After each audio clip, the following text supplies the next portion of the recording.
நமஸ்காரம். ஸ்ரீமதி ராமானுஜாய நமகா, ஸ்ரீமதி நிகமாந்த மகாதேசிகாய நமகா. இப்போது நம்ம இந்த வீடியோ செஷனில் வாயுபுத்திரனின் மகிமைகள் அப்படின்ற அந்த தலைப்பில் சுந்தரகாண்டத்தினுடைய கதையை பார்த்துட்ருக்கோம்.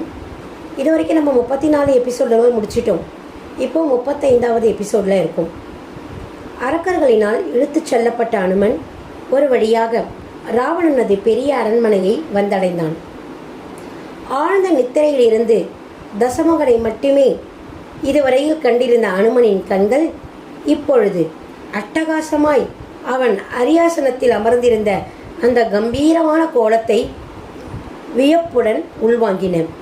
இரத்தினங்களால் இழைத்து செய்யப்பட்ட சிம்மாசனத்தில் முத்துச்சரங்கள் தொங்கும் வெண்கொற்ற கொடையின் கீழே கரிய மலை போன்ற வடிவனாக ராவணன் வீற்றிருந்தான். தனது மார்பிலும் தோள்களிலும் ஏற்பட்ட போர் வடுக்கள் மறைந்து விடாதபடி அவன் தன்னை வெகு அழகாக அலங்கரித்து கொண்டிருப்பதிலிருந்து தனது வீரத்தின் மீது அவன் வைத்திருந்த கர்வம் நமக்கு சொல்லாமலேயே விளங்கியது.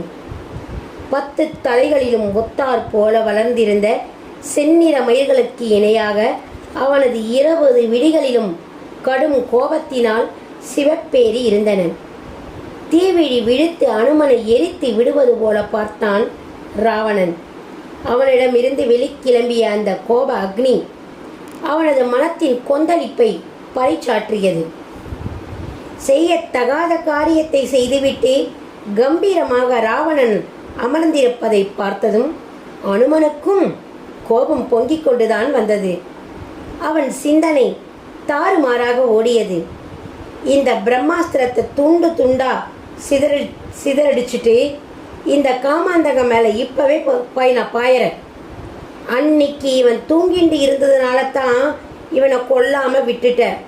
ஆனால் இப்போ இவன் முடிச்சுட்டு இருக்கிறதுனால இவனுடைய 10 தலையும் செதற அடிச்சுட்டு ராமனை பிரிஞ்சு வாழ்கிற என்னுடைய சீதா மாதாவை ராமன் கிட்ட நானே கொண்டு போய் சேர்ப்பேன். இவன் சிறை பிடித்த தேவ யக்ஷண கந்தர்களெல்லாம் சந்தோஷப்படும்படி இவனுடைய தலை எல்லாத்தையும் உருட்டி உருட்டி விளையாடுவேன். சீதா மாதாவோட துக்கத்தை பார்த்தது அப்புறமும் இவனை ஒன்றும் பண்ணாமல் விட்டேன்னா எனக்கு எவ்வளவு பழி வந்து சேரும். அதுக்கு பதிலாக இவனோட போர் செஞ்சு நான் தோற்று போனால் கூட பரவாயில்ல, அது எனக்கு பெருமையாக தான் இருக்கும். ஒரே பாய்ச்சலில் இவனுடைய கதையை நான் இப்போவே முடிக்கிறேன் நினைத்து கொண்டே வந்தவன் சட்டென்று தனது எண்ண ஓட்டத்திற்கு அணையிட்டான். இல்லை இல்லை இல்லை, ராமனுடைய தூதுவனாக வந்த நான் இந்த மாதிரியான ஒரு காரியத்தெல்லாம் செய்யக்கூடாது. எனக்கு அந்த அதிகாரமும் இல்லை. அதோடு இல்லாமல் இவனை பார்த்தா எனக்கு சமமான பராக்கிரமம் இருக்கிறவனா தெரியறது. அதனால் நான் இவனோட சண்டை போட்டால் வெற்றி தோல்வி நிர்ணயம் ஆகாமல் யுத்தம் பல நாளைக்கு எடுத்துட்டே போகும்.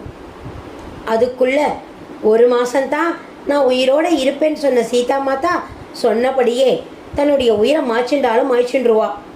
அப்புறம் எல்லா காரியமும் கெட்டு போயிடும். ஆகையால் ஒரு தூதுவனா என்னுடைய கடமையை மட்டும் நான் செய்கிறேன். ஆராய்ந்து முடிவெடுத்தவன் ராவணனே தன்னிடம் பேசட்டும் என்று நினைவை உடையவனாய் அவனை ஏறிட்டு நோக்கினான். தைரியமாக தன்னை நேருக்கு நேர் நோக்கி கொண்டிருக்கும் அனுமனை கண்டதும் ராவணனது சினம் சீறி பாய்ந்தது. அனுமனை நோக்கி வார்த்தை நெருப்புகளை வீச ஆரம்பித்தான். அடே அற்பப்பதரே, யாரடா நீ? இந்த லங்கையில் உனக்கு என்னடா வேலை? யாரோட கட்டளையில் நீ என்னுடைய இடத்துல பிரவேசிச்சிருக்க? உன்னை அனுப்பினவன் அந்த சக்கரதாரியான திருமாலா, இல்லை சூலாயுதம் ஏந்தின தியம்பரனா? அதுவும் இல்லைனா சரோஜத்தில் உதிச்ச நான்முகனா? யாருடா நீ? ஒருவேளை மாறு வேஷத்தில் வந்திருக்கிற ஆதிசேஷனா நீ? அப்படியும் இல்லைனா எல்லார் உயிரையும் பறிக்கிற யமதர்மனா நீ? மரியாதையா நீ யாருன்னு சொல்லுடா. உண்மையை என்கிட்ட மறைக்கலாம்னு மட்டும் நினைக்காத. சரமாரியாக கேள்விகளை கேட்ட ராவணனுக்கு ஒவ்வொன்றாக விளையடிக்க துவங்கினான் அனுமன். என்ன விளையளித்தான்? இதை அடுத்த எபிசோடில் நம்ம பார்க்கலாம். நன்றி, வணக்கம்.